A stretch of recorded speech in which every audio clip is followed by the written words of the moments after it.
Bismillahirrahmanirrahim. Inna Allaha wa malaikatahu yusalluna ala nabi. Ya ayyuhallazina amanu sallu alayhi wa sallimu taslima.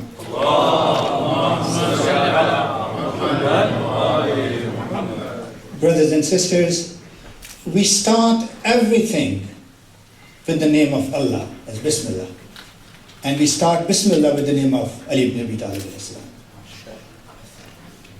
We had a good lunch, and it is normally said that public speakers are like bagpipes. They talk louder when their bellies are filled. So before I discuss my topic, I would like to give you a little bit of background, historical background, about this instrument which we call as a compact social contract between a ruler and the ruled.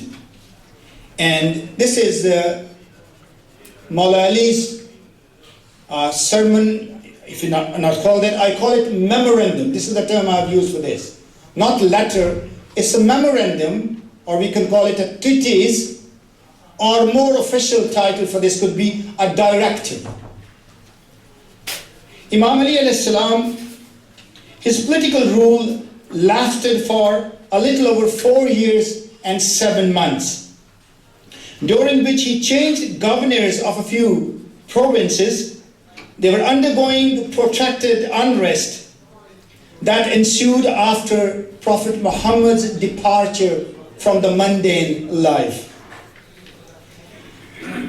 The root cause of that socio-political chaos was the unbridled lust for power demonstrated by Muawiyah, who was running a parallel Muslim state in Levant, which we see today, Abu Bakr Baghdadi doing the same as his disciple.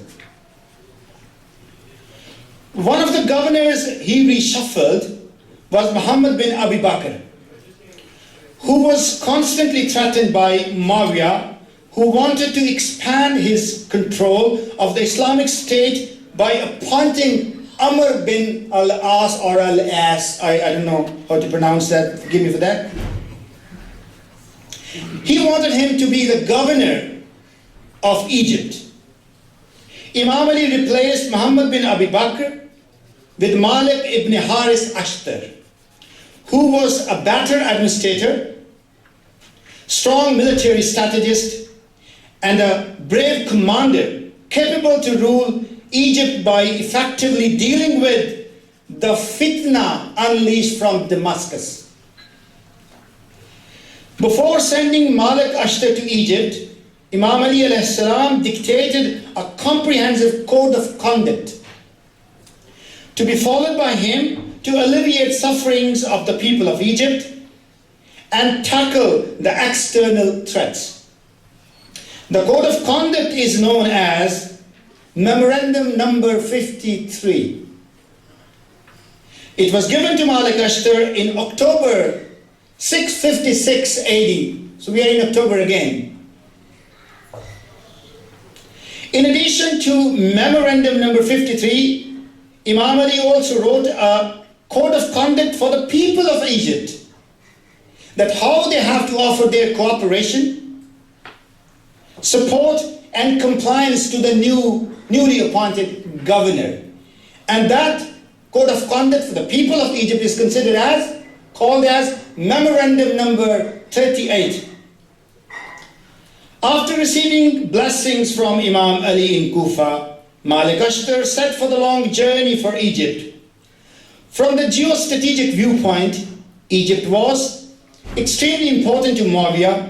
From its north through the Mediterranean Sea, Egypt provided a short and convenient maritime route to Syria, where Muawiyah was sitting.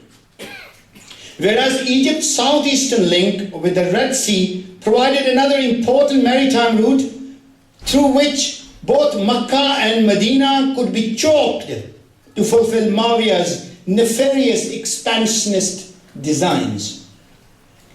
Being aware of Malik would dampen his expansionist designs. Muawiyah plotted to eliminate him before he could reach Egypt. As Malik arrived al-Arish, a resort and the largest city in the region of Sinai Peninsula, he took an overnight refuge, but his hosts were bribed by Muawiyah's thugs, who poisoned Malik's food at dinner, and Malik died instantly.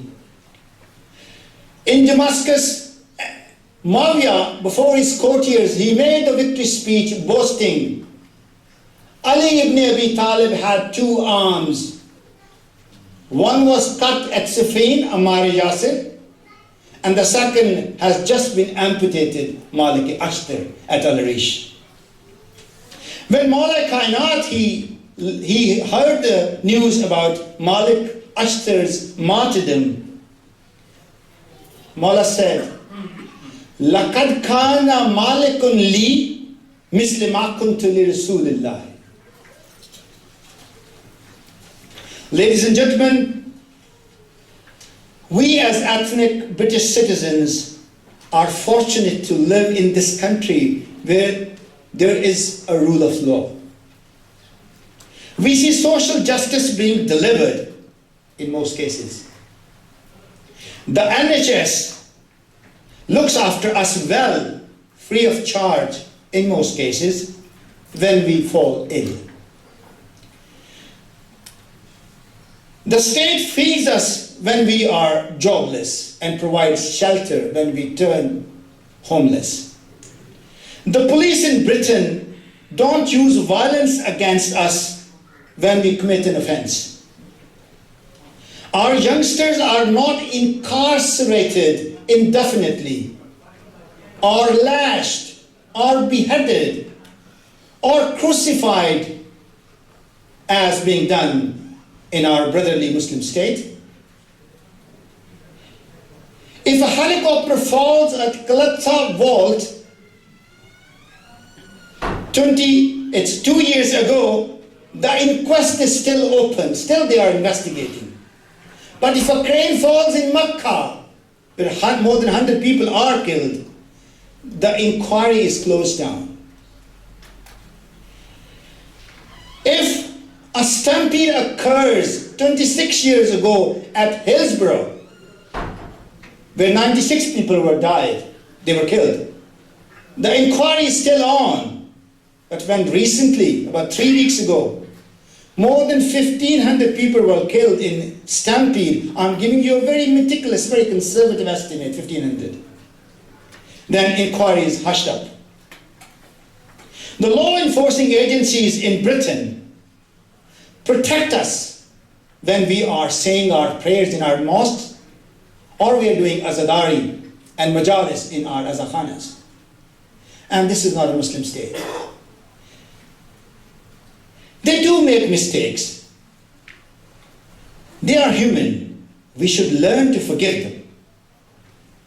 We should tolerate their shortcomings. To err is human. To forgive is divine. At least they are not blatant tyrants.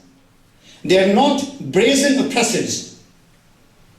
This country is being contaminated by radicalism. Perhaps its government is still complying with the observation of Imam Ali, al-mulku yabqa ma'al kufr, wala yabqa ma'al zulm. About 4 months ago, we celebrated in this country the 800 years celebrations of Magna Carta that established a system of governance based on the golden principle of balance of power, so that buried forever the conflict between the rebellious barons and King John. Historically, Socrates expounded a system of governance based on moral justice and universal good. Plato footnoted social justice, calling it the soul of progress of mankind. Aristotle examined governance through the kaleidoscope of logic and meritocracy. In practice, Pericles, as an administrator, promoted a governance model wedged between legitimacy and ability, whereas Demosthenes, as a statesman, rejected the idea of territorial expansion by force or violence. On the contrary, the Machiavellian governance model was based on seeking pleasure and approval of the sovereign, regardless of the right or wrong. Niccolo Machiavelli provided intriguing political reasoning to justify political blunders and glorified the ruler in the person of Count Lorenzo de' Medici. Exactly as Al-Tabri are historians, Al-Tabri, Ibn Taymiyyah, Al-Qayyim, they eulogized Muawiyah, Marwan and Harun Rashid, and Abdul Wahab admired Aurangzeb Alamgir, who have all brought shame and disrepute to Islam and the Muslims. On the other hand, the historians like Abu Mikhnaf al-Farabi, Abul Hasan Samari, one of the four deputies of Imam Zamana, Salamullah alayhi,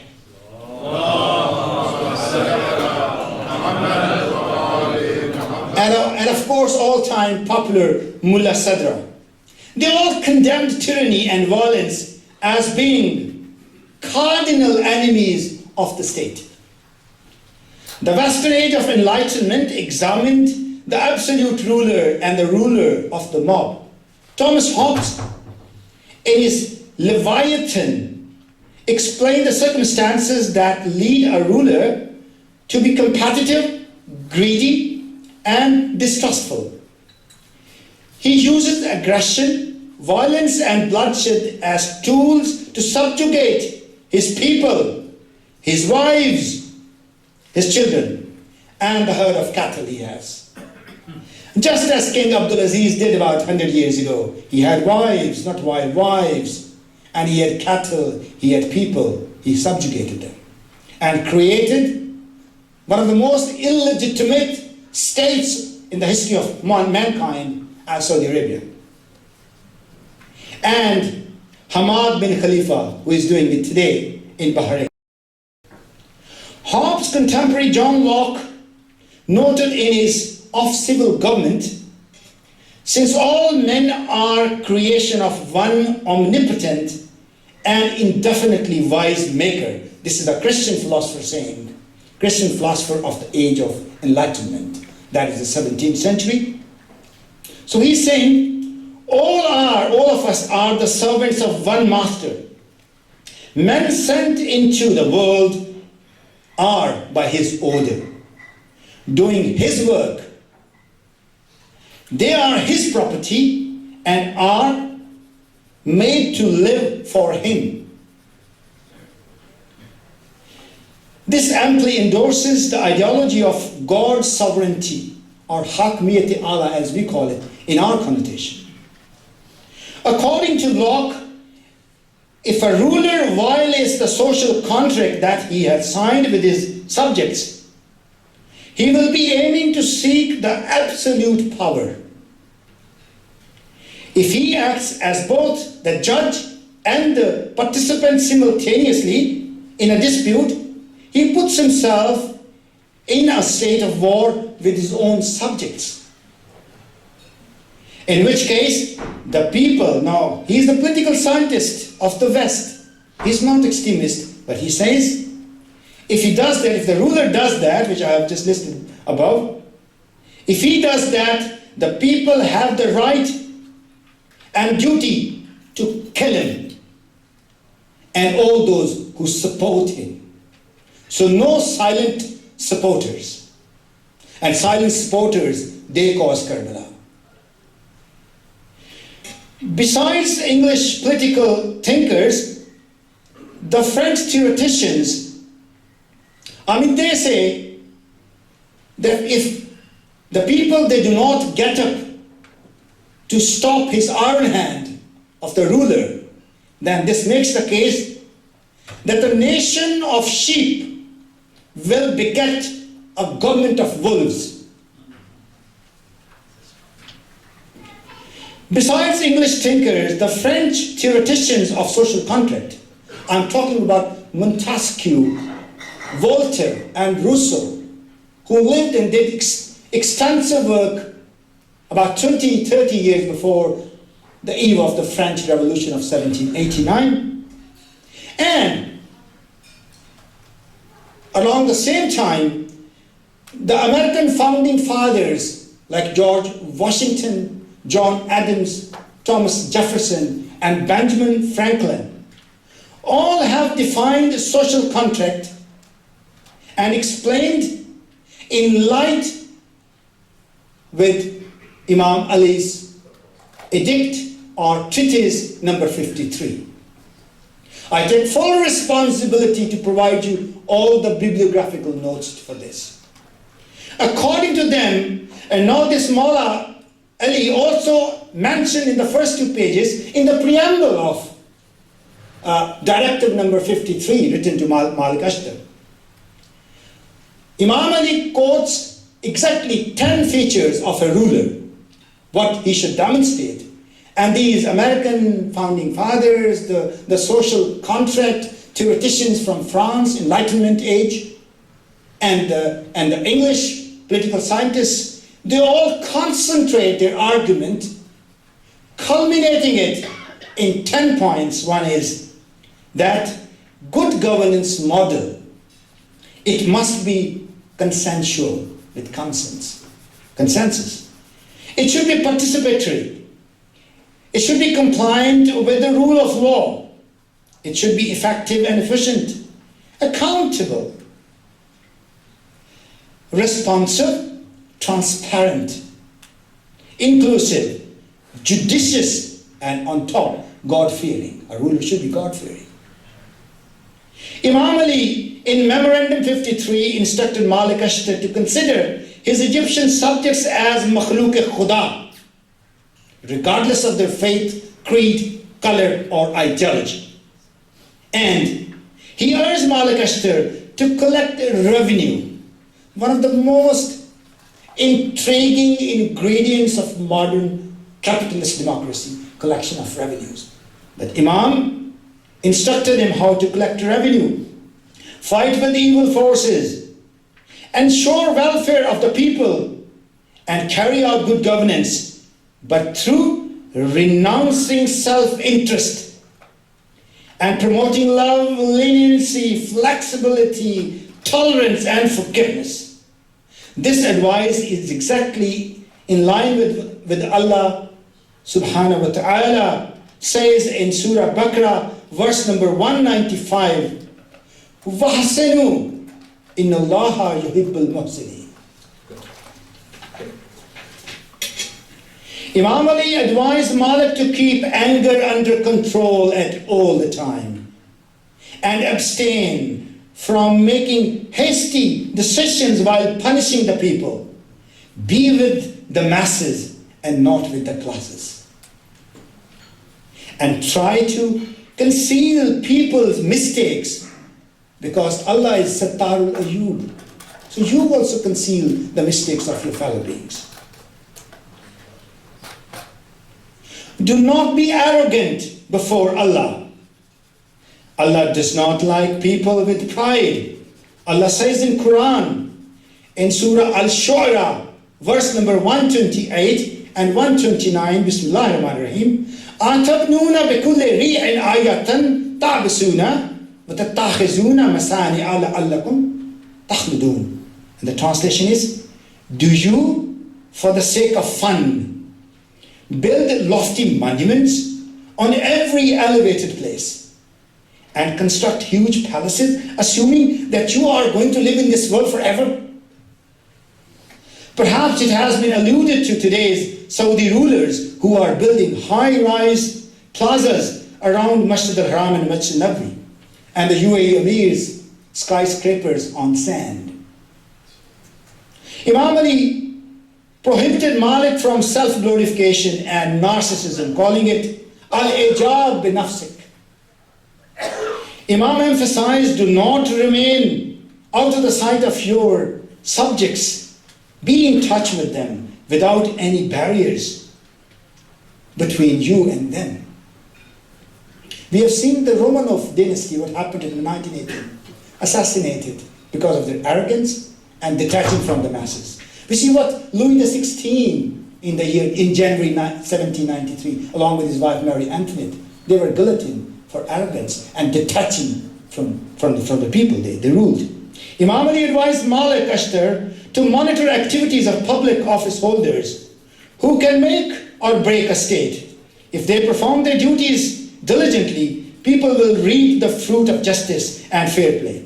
But if they go wrong, people will face abject poverty, disease, and starvation. Bad state functionaries will plunder the masses. They will devour their assets and keep them deprived. About this, Allah subhanahu wa ta'ala says in Quran, in Surah Baqarah, verse number 188, وَلَا تَأْكُلُوا أَمْوَالَكُمْ بَيْنَكُمْ بِالْبَاطِلِ وَتَدْلُوا بِهَا إِلَى الْحُكَّامِ لِتَأْكُلُوا فَرِيقًا مِنْ أَمْوَالِ النَّاسِ بِالْإِثْمِ وَأَنْتُمْ تَعْلَمُونَ.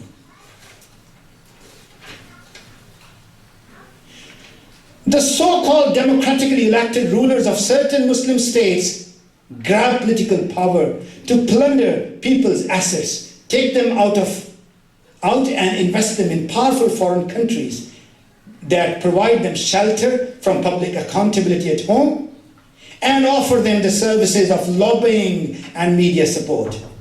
How ludicrous if you bring £10,000 plundering your own masses in third world countries, and you bring £10,000 in this country, you are charged of money laundering and you go to jail. But if a political leader or a bureaucrat plunders his own nation in third world countries, he brings £10 million into this country, this is construed as investment. You are given a British passport and sometimes awarded accolades of knighthood as well. Imam Ali gave Malik Ashtar criteria for approving military heads. They should be the helpers of Allah and His Prophet. They should demonstrate the highest degree of piety, character, dignity, integrity, tolerance, and being self-motivated to help the weak, the mustadafin, and oppose the powerful. Imam said, select your subordinates, colleagues, and teammates on merit. Pay them good salaries. He encouraged good packages, so they are not tempted by bribe, undue favor, or undue reward. Keep honest and loyal, well-tested operatives to provide you intelligence on the conduct of state functionaries. Always maintain checks and balance to ensure longevity of an egalitarian rule. When you are in a scenario that leads to war, do not wage an undeclared war on your enemy. Do not use disproportionate force to beat your enemy. Conversely, this is the basis of Iran's military doctrine today that completely opposes the excessive use of force. During the past 4 years, I have attended scores of international security and safety conferences organized by the United States, by UK, by European Union or IAEA, where Iran's nuclear program was discussed at length in the last 4 years.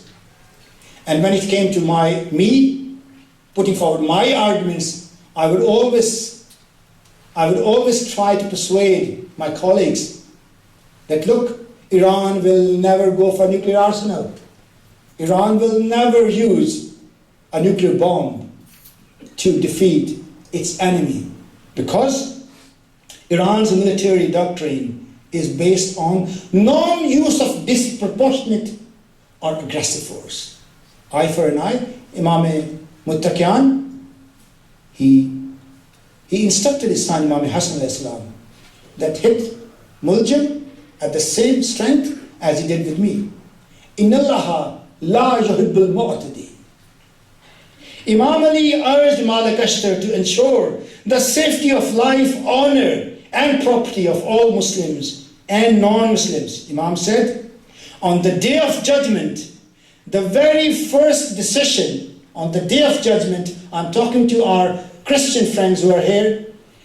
Imam said, on the day of judgment, the very first decision that Allah subhanahu wa ta'ala will take would be expose the murderer and punish him by throwing him in hell. Whether he killed a fellow Muslim or a fellow non-Muslim. Towards the conclusion, I would like to say, today we have friends from other faiths. They have been kind to come to this conference. Let me assure you, my friends, we condemn every manifestation of aggression, and you all have to agree with me, my brothers and sisters. We condemn every manifestation of aggression, oppression, persecution, violence and exploitation, and killing of any person in a Muslim state. We call it an act of haram, and we really mean it. Being followers of Imam Ali, the last minute, being followers of Imam Ali, we make this commitment that we are with you to fight self-proclaimed contractors of Islamic ideology. I call them contractors, like Donald Trump, like Malik back in Pakistan. So they are the contractors, self-proclaimed contractors of Muslim ideology today. We invite you to read Nahjul Balagha. We invite you, we enjoin you to read Nahjul Balagha. It has been translated into 73 languages. Please read that. I'm sure you will find it a complete strategy to combat growing extremism and hate preach in our Great Britain. Thank you.